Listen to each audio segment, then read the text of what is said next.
In this comic, which is Legends, we open it to a very confusing page, enriched with color and brightness, which I want you to pay attention to. As we see Anakin and Padme discussing their newborn child and how he's strong with the Force, it then goes on to show Padme concerned of how their son will fit into society to make his own decisions without living in the shadow of Anakin Skywalker, the man who saved Mace Windu from Palpatine and ended the Sith altogether, saving the galaxy. Now, this video will be short, but the information it provides is something many haven't seen regarding Vader's emotions and his suit disassembly. This next scene will make sense in a moment. As the two kiss and part ways, Anakin says to her that she's the only thing that keeps him sane.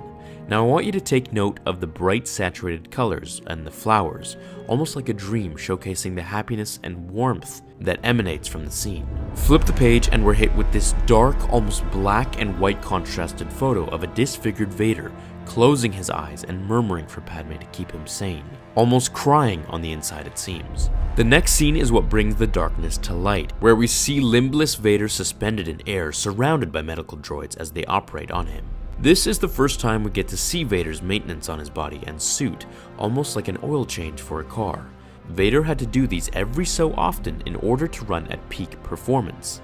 What I find interesting as well in this scene is that if you look, it seems like Darth Maul's dark eye probe droid is in the room. As a side note, these droids were actually made by the Sith Order, and the one we saw belonging to Maul was his variation and alteration of them for his spying purposes. As we close up on Vader's face, we can actually see the tears swell in his eyes, and what seems like a stream running down his cheek. He still did have emotions, and they all pointed towards Padme, the core of his pain and the reason for his ever-growing power.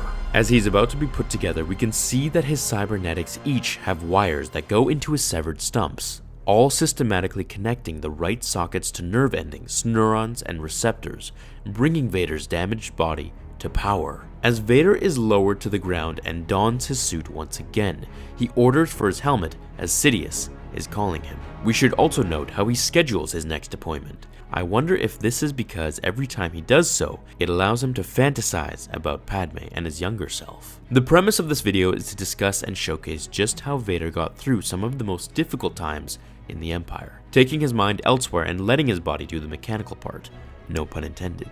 He would think of the past with Padme or fantasize about what the future might have been like. Vader did tons of this in his downtime. As mentioned in the novel The Rise and Fall of Darth Vader, which I've covered in other videos, he actually thinks about how he would be sitting in a giant throne on Coruscant with Padme and his children had he not killed Master Windu. The thought is then interrupted and we don't get to read more about it ever again after that.